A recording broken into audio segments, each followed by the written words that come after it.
हाय दोस्तों, मैं उपेश शर्मा आप सभी का कैप्टन शर्मा क्लासेस में बहुत बहुत स्वागत करता हूं। आप सब आई होप आप सब मस्त होंगे, पढ़ते होंगे, राइट। आप सब बढ़िया खुशहाल होंगे, आप खूब पढ़ाई कर रहे होंगे अच्छे से, इसमें कोई डाउट नहीं है। ठीक है, आज एक नई क्लास के साथ पुनः हाजिर हुए हैं, तो आई होप आप सब रियली मस्त होंगे, फिट होंगे, फाइन होंगे, पढ़ रहे होंगे, राइट। आप जो भी जिनका भी डाउट है अभी, जो हिंदी के इंपॉर्टेंट क्वेश्चन चाहते हैं बीए सेकेंड ईयर वाले, तो बस उनको भी संडे को बात की, आज सैटरडे है, कल संडे है, तो प्रयास करेंगे कल तक देने का प्रयास पूरा करेंगे। आज की क्लास हमने सोचा कि ये तैयार थी संस्कृत के लिए, बीए फर्स्ट ईयर संस्कृत का सिलेबस है आपका। पहले सिलेबस देखो, आप बुक रखे होंगे, आप सीरीज रखे होंगे, सारा कुछ रखे होंगे। जो भी हम आपको सिलेबस दे रहे हैं, जो सिलेबस में आपको वही पढ़ना है, उसी से तैयार करना है। आपका पेपर उसी सिलेबस से आएगा, बाहर नहीं आएगा। ठीक है, मेरा विश्वास करो। हम आपको ऑफिशियल जो नोटिफिकेशन आउट होता है सिलेबस का, वहां से आपका, उसमें से सिलेबस आपका टाइप किया गया है, रखा गया है, ताकि कोई फर्जी नहीं है, हम इसको अपनी तरफ से डिजाइन नहीं किए हैं। दोस्तों करते हैं, आप सब मस्त होंगे, पढ़ रहे होंगे। तो BA first year Sanskrit new syllabus 2021-2022। जो भूल गया समझो झूल गया, तो भूलना नहीं है, इसको देखना नहीं, इसको पूरा देखना। ठीक है, इसको जब तक पूरा कंप्लीट। सब देखो, आप लोग क्या करते हैं कि आपको क्लास जो है पूरी समझ में नहीं आती, आप लोग क्या करते हैं, हमको समझते नहीं, कमेंट ये हुआ, तो आप पूरी नंबर क्लास आपको देख लेनी चाहिए अच्छे से। ठीक है, पीडीएफ इसका मिल जाता है, इसलिए आप लोग क्या करते हैं कि इसको देख लेते हैं। आप ऐसा करिए कि इसको आपको पूरा देख लीजिए, समझ लिया करें, क्योंकि आपको सिलेबस समझ में नहीं आएगा तो आप पढ़ भी नहीं पाएंगे। ठीक है, तो इसलिए आपसे उम्मीद है कि आप सब अच्छे से इसको तैयार करें। तो अगर हम बात करें प्रोफेसर राजेंद्र भैया यूनिवर्सिटी, जिसका नाम पहले इलाहाबाद यूनिवर्सिटी था, उसी का नाम चेंज कर दिया गया है। यस, संस्कृत डिपार्टमेंट है आपका। न्यू एजुकेशन पॉलिसी 2020 के साथ जो भी आपका सिलेबस निर्धारित किया गया है, उसी पर आपकी पूरी क्लास डिपेंड है। ठीक, वही आपका सिलेबस है। आगे बढ़ते हैं। Next, Sanskrit first paper syllabus. ये रहा आपका फर्स्ट पेपर। 2 पेपर होने हैं, फर्स्ट एंड सेकंड। बताइए आप लोग को, ना पता तो जान लो। ठीक है, इसका जो अगर हम बात करें किसका, इसका नाम जो अगर हम बात करें, इसका नाम आपका जो टाइटल होता है, पेपर का नाम होता है, उसका नाम है संस्कृत पद्य साहित्य एवं व्याकरण। यानी इसमें पूरा संस्कृत का जो पद्य साहित्य है उसकी चर्चा करेंगे, उसमें व्याकरण, अब व्याकरण में जन्म करते अलंकार, रस, छंद, अलंकार, ये सारी चीजें इसमें समाहित हुई है। ठीक है, इनकी बातें करेंगे। तो आगे बढ़ते हैं। आपका फर्स्ट पेपर है, फर्स्ट पेपर का नाम आप जान ही गए होंगे। ठीक है, संस्कृत पद्य साहित्य एवं व्याकरण, राइट, आप सब क्लियर हो गया होगा। अब बात करें, ये आपका इधर के जो अभी आपके पार्ट्स हैं, ये आपके विषय हैं आपके, और ये आपका यूनिट है। इसमें आपकी लगभग आपकी 8 यूनिट है। ठीक है, तो अब इसको आप ध्यान समझते हैं, इसमें क्या क्या पढ़ना है, क्या क्या नहीं पढ़ना, राइट, ये आपको पता होना चाहिए। ठीक है, तो हम आपको चलते हैं बताते हुए, ठीक है, ताकि आपको प्रॉपर वे में समझ में आए, राइट। तो अगर हम बात करें, आपका यूनिट जो आपका ये है, ये आपकी यूनिट फर्स्ट है आपका। ठीक है, ये आपकी क्या है, यूनिट फर्स्ट है। इसमें अगर बात करें, 2 खंडों डिवाइड है आपका, का और खा। तो अगर हम बात करें इसमें, ठीक है, तो अगर इसमें हम बात करें, तो ये आपका, अगर हम बात करें तो ये आपको देख रहे होंगे, ये आपका, ठीक है,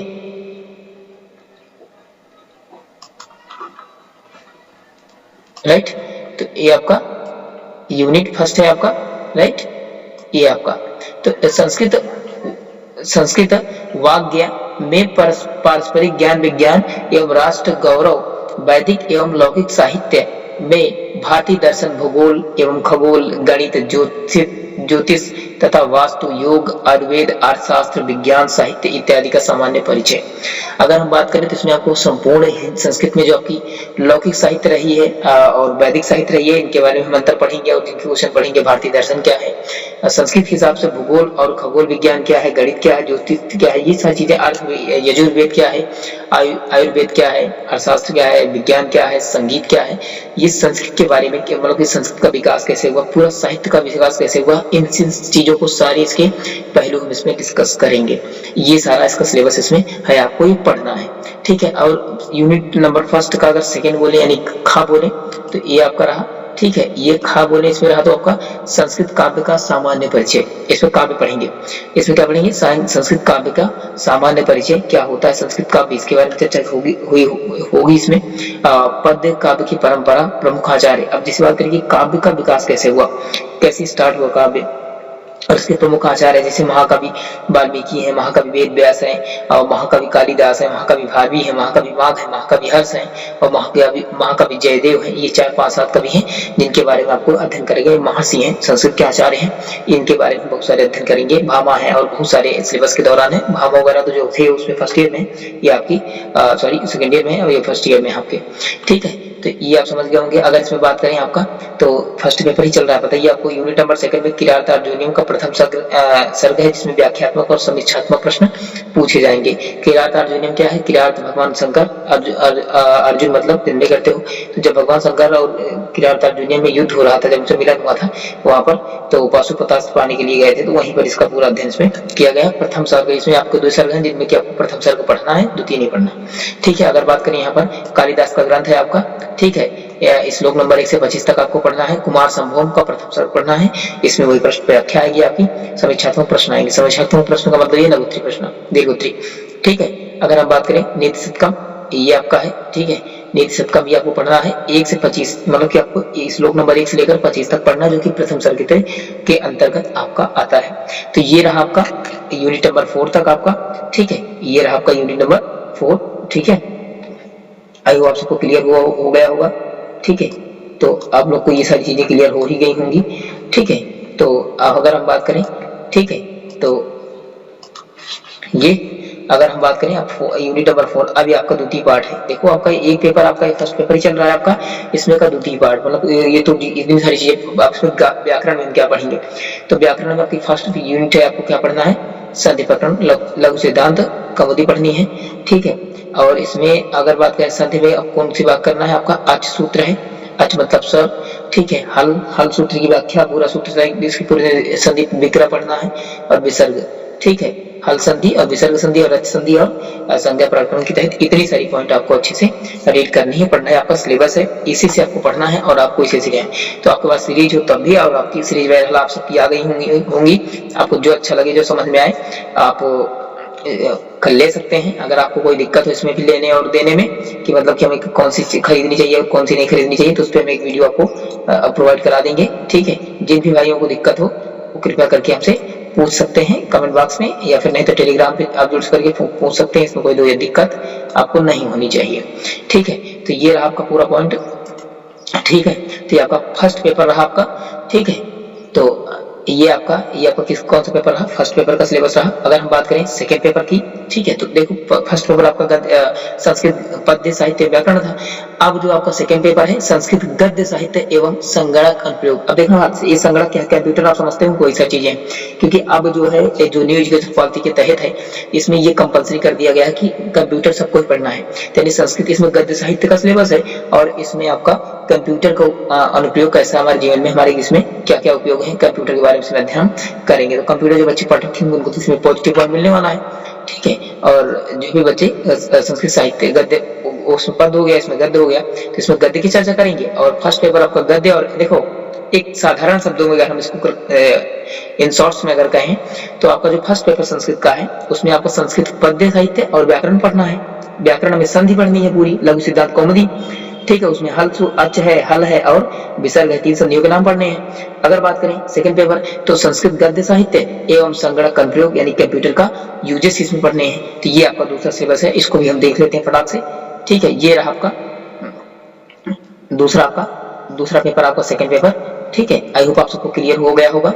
तो अगर हम बात करें, ये विषय है आपके, ठीक है, आप सबको समझ में आ रहे होंगे दोस्तों, ठीक है। समझ में आ रहा हो तो आप आराम से इसको समझते चलिएगा, पूरा समझ लीजिए अच्छे से, ताकि आपको दिक्कत ना हो।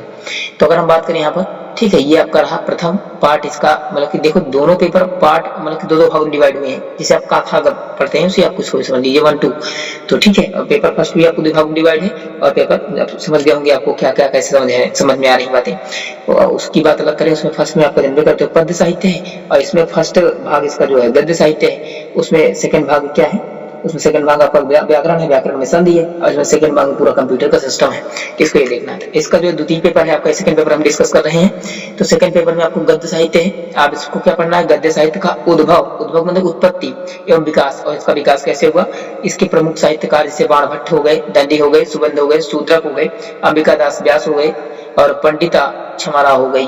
ये आपके टोटल 6 आचार्यों को इसमें भी पढ़ना है, साहित्यकारों को पढ़ना है, ठीक है। सुखनासोपदेश अगर बात करें, सुखनासोपदेश इसमें आपका है, शिवराज विजय है आपका, ये भी शिवराज विजय, प्रथम निश्वास पढ़ना है आपको, ठीक है। ये कालिदास का ये भी है, ठीक है। तो अगर बात करें उपरोक्त दोनों ग्रंथों से संबंधित समीक्षात्मक प्रश्न, यानी आपका ये जो सुखनासोपदेश है और शिवराज विजय है, इनसे आपके संबंधित समीक्षात्मक प्रश्न, समीक्षात्मक मतलब ये होता है कि आपका लघुत्तरीय और दीर्घोत्तरीय प्रश्न पूछे जाएंगे।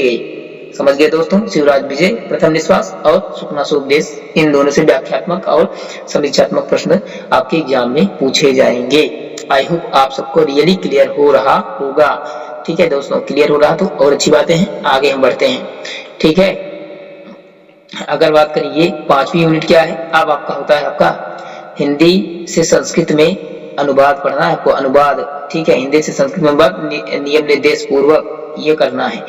ठीक है, और समझ गए। और इसमें क्या करना है, संस्कृत में, संस्कृत से हिंदी अथवा अंग्रेजी में अनुवाद करना है। देखो ये भी अच्छा है आपको। अपठित मतलब कि जो संस्कृत है, पठित अपठित, जो आप पढ़े नहीं है पठित नहीं आएगा आपको, कोई भी किसी भी विशेष पॉइंट से आपको दे सकता है, उसमें से आपको पढ़ना है। तो ये आपकी 2 यूनिट अनुवाद से हैं। एक आपका संस्कृत से हिंदी में कन्वर्ट करना पड़ेगा, एक संस्कृत में आएगा तो उसको हिंदी में कर सकते हैं, फिर अंग्रेजी में आपको कन्वर्ट करना पड़ेगा। ये सारी चीजें रही आपका सेकंड, फोर्थ, 6 यूनिट तक, पार्ट सेकंड। अब बात करें हम यहाँ पर पार्ट आपका जो यूनिट, आपकी यूनिट नंबर आपकी 7 है, इसमें बात करें। अब इसमें कंप्यूटर का सामान्य परिचय। देखो संगणक का मतलब कंप्यूटर होता है, तो कंप्यूटर का सामान्य परिचय, संस्कृत की दृष्टि से कंप्यूटर की उपयोगिता, विभिन्न सॉफ्टवेयर, मतलब कि कंप्यूटर कितने कितने सॉफ्टवेयर होते हैं जो हम कंप्यूटर जिसे लोग यूज करते हैं, उसी के बारे में चर्चा करनी है।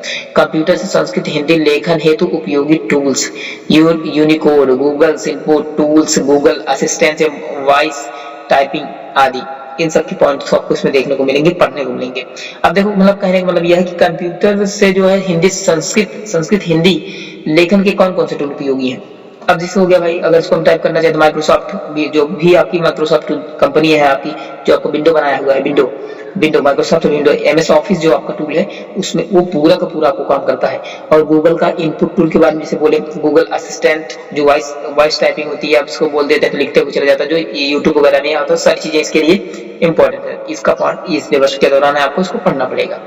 तो इतनी बात आई होप आप सब समझ गए होंगे। अब आपकी लास्ट यूनिट बचती है इंटरनेट का प्रयोग। ठीक है, इंटरनेट का प्रयोग एवं web search, e text, e books and e search and journal magazine, digital library. Simple सी बात है, इंटरनेट का प्रयोग हम बहुत तरीके से करते हैं और करते भी हैं। अपनी पढ़ाई को बड़े अच्छे ढंग से तैयार कर रहे हैं, क्योंकि हमारा सिस्टम सारा कुछ बना हुआ है। तो आप सबको समझ में आ रही है सारी चीजें। तो जैसे देखो इंटरनेट में क्या कर सकते हैं भाई, कोई भी पीडीएफ होती है, सब कुछ क्लासें पूरी किसको आपको किस रूप में मिल रही है, सारी इंटरनेट के हिसाब से मिल रही है। रिसर्च जर्नल, आप मैगजीन्स, आप कोई भी डाटा आप इंटरनेट पे क्या कर सकते हैं, सेव करके रख सकते हैं और कभी भी चाहे आप उसको पढ़ सकते हैं। तो ये भी आपका सिलेबस के दौरान है। ऑनलाइन टीचिंग लर्निंग प्लेटफॉर्म जैसे जूम, टीम, मीट, वेबएक्स, अब ये सारी चीजें यही तो हैं। अभी जूम ऑनलाइन कोरोना, जब आपका कोरोना वायरस का क्राइसिस था, तो वहां पर जूम बहुत, टीम आपका एक ऐप है, उस पे टीम व्यूअर आपका हो, उस पे भी मीट पर भी हम लोग मीटिंग करते थे, वेबएक्स उस पे भी सारी बातें करते थे। ये ऑनलाइन टीचिंग लर्निंग के प्लेटफॉर्म है। जैसे आपका क्या होगा, टेलीग्राम हो गया, टेलीग्राम पे हम लोग टीचिंग करते हैं, बहुत सारे पीडीएफ नोट्स, ये सारी चीजें टेलीग्राम पर मिलती हैं। तो ये सारी चीजें आपका टेलीग्राम भी इसमें ऑनलाइन टीचिंग बहुत ज्यादा सुविधा देता है। Online learning and research platform, अब अगर देखो, अब अगर हम बात करें तो ऑनलाइन लर्निंग कर सकते हैं, पढ़ सकते हैं, और उस पर रिसर्च प्लेटफॉर्म कौन कौन से हैं उनके बारे में, मूक, ई पाठशाला आपका ये सब प्लेटफॉर्म है। आप वहां से जाकर के लर्निंग ले सकते हैं, रिसर्च कर सकते हैं। ठीक है, स्वयं भी आप सर्च कर सकते हैं, मूक भी कर सकते हैं। इंटरफेस, शोधगंगा, गूगल स्कॉलर, ये आदि सब प्लेटफॉर्म है जहाँ से आप अपनी लर्निंग ले सकते हैं और वहां पर रिसर्च कर सकते हैं। सारे प्लेटफॉर्म है, ये आपके सिलेबस के दौरान है, इनके बारे में आपको पढ़ना पड़ेगा और पढ़ाया जाएगा। और अगर आपका इतना क्लियर हो जाएगा तो आपको डेफिनेटली आपको क्वेश्चन निश्चित बनने वाला है। तो आप चिंता ना करते हुए सारे सिलेबस का पीडीएफ आपको टेलीग्राम पे मिल जाएगी, और नहीं तो ठीक है, और इसमें आपको ये सारी चीजें आपको पूरी प्रॉपर वे में मिल जाएंगी और आप इसको डिस्कस कर सकते हैं। तो ठीक है दोस्तों, तो आई होप आप सबको क्लियर हो गया होगा। तो ये सारी चीजें, ये आपका पेपर सेकंड है, आपका संस्कृत सेकंड पेपर। इसका नाम क्या है, संस्कृत गद्य साहित्य। ये भी आपको 2 भागों में बटा हुआ है। पहला आपका क्या है, संस्कृत गद्य साहित्य संगणक अनुप्रयोग, ये आपको दूसरा पार्ट है, जिसमें कि हम इसमें पढ़ेंगे अनुवाद का एक पॉइंट है, और पूरा कंप्यूटर से रिलेटेड क्या क्या सारी बातें हैं, टीचिंग में क्या कौन से टूल्स, कौन कौन से प्लेटफॉर्म हेल्पफुल है, उनके बारे में आपका सिलेबस में दिया गया है। तो ये आपका सेकंड पेपर है संस्कृत का। फर्स्ट पेपर अगर हम बात करें तो इसका नाम क्या है, संस्कृत पद्य साहित्य व्याकरण। ठीक है, इसमें व्याकरण पढ़ेंगे, इसमें इस व्याकरण में आपका संधि दिया हुआ है, संधि में 3 पढ़ने हैं, अच संधि, हल संधि और विसर्ग संधि, ये बातें डिस्कस करनी है। और इसमें अगर हम पद्य की बात करें, किरातार्जुनीय, कुमार संभव और नित्य सप्तम, इनके बारे में चर्चा करना है, 1 से लेकर 25 श्लोकों तक डिस्कस करनी है। तो आई होप आप सबको पेपर ये सब चीजें क्लास अच्छी लगी होगी। क्लास अच्छी है तो लाइक करिएगा और जो भी डाउट हो कमेंट सेक्शन में जरूर लिखिएगा, ठीक है। और अगर तक चैनल को सब्सक्राइब नहीं किया सब्सक्राइब कर लें, क्योंकि आपका ये इंपॉर्टेंट है, आपको क्योंकि इससे बेनिफिट होगा, नहीं तो आपको ढूंढना पड़ेगा, फिर सर्च करना पड़ेगा। तो इससे आप नहीं करेंगे तो आपको नोटिफिकेशन डायरेक्ट आपको फोन में मिल जाएगा। यदि हाँ, अगर अभी तक आप हमारे कैप्टन शर्मा क्लासेस के फेसबुक पेज से नहीं जुड़े तो जुड़ सकते हैं, और नहीं जुड़ना तो मत जुड़िए, ठीक है। लेकिन हाँ, इतनी बातें आपको जरूर है कि टेलीग्राम से जुड़ जाइए, वहाँ पर न्यूज पेपर्स, पीडीएफ और बुक सारी क्लासेस डेली मिलती हैं सुबह 5 बजे। तो आप विजिट करिए और वहां से जरूर जुड़िए, और यहाँ से आपको डायरेक्ट बेनिफिट होने वाला है। तो आप सब अपनी तैयारी को बेहतर बनाइए। मैं आपका बड़ा भाई उपेंद्र शर्मा हूँ, आपका जो बड़े हैं छोटे उनके लिए छोटा हूँ, जो छोटे हैं उनके लिए बड़ा हूँ, राइट। तो क्लास देखना ना भूलिएगा, पूरा देखिएगा, ठीक है। आपका बहुत इंपॉर्टेंट क्लास है, जो हिंदी के लिए इंपॉर्टेंट क्वेश्चंस हैं लेकर के आने वाले हैं, प्रयास करेंगे जल्दी से जल्दी क्लास लेकर के आए। तो आप सब बहुत तरीके से तैयार करते रहिए, क्योंकि आपके पास टाइम भी नहीं है। मान लो कि पेपर आपका बोर्ड परीक्षा मार्च अप्रैल तक होगी मान लो, तो लेकिन आप लोग की उसी में हो सकती है, क्योंकि बीए वालों के लगभग उन्हीं के साथ आगे थोड़ा सा आगे पीछे होती है। तो मान लो कि आपका एग्जाम अप्रैल वगैरह के आसपास हो जाएगा। तो यदि आपका अप्रैल में एग्जाम होता है तो आप जनवरी फरवरी मार्च 3 महीने बचे, तो 3 महीने के लिए आपको प्रिपेयर धीरे आप करेंगे, क्योंकि सिलेबस इतना आसान तो नहीं, आसान ही है लेकिन टाइम लगेगा। तो आप अच्छे से इसको प्रिपेयर करिए। और बहुत सारे बच्चे कंपटीशन की तैयारी कर रहे हो, तो इसी प्लेटफॉर्म पे हम कंपटीशन के स्टैटिक क्वेश्चंस लेकर के बस आएंगे अब थोड़ी देर में, दिनों में। तो जो भी बच्चे कंपटीशन की तैयारी करना चाहते हैं तो उनके लिए भी क्लास बहुत महत्वपूर्ण होगी। तो आप सब मस्त रहिए, पढ़ते रहिए, ठीक है, खुशहाल रहिए, और सैनिकों और बच्चों का सम्मान कीजिए और अपने माता पिता का भी सम्मान कीजिए। तो मिलते हैं फिर अगले क्लास में, तब तक के लिए मस्त रहिए। पीडीएफ आपको लिंक डिस्क्रिप्शन में मिल जाएगा, वहां से डाउनलोड कर सकते हैं, नहीं तो टेलीग्राम पर पीडीएफ शेयर की जाएगी। तो आप सब मस्त रहिए, पढ़ते रहिए, बहुत जोश और जुनून के साथ। जय हिंद, वंदे मातरम, भारत माता की जय, जय हिंद।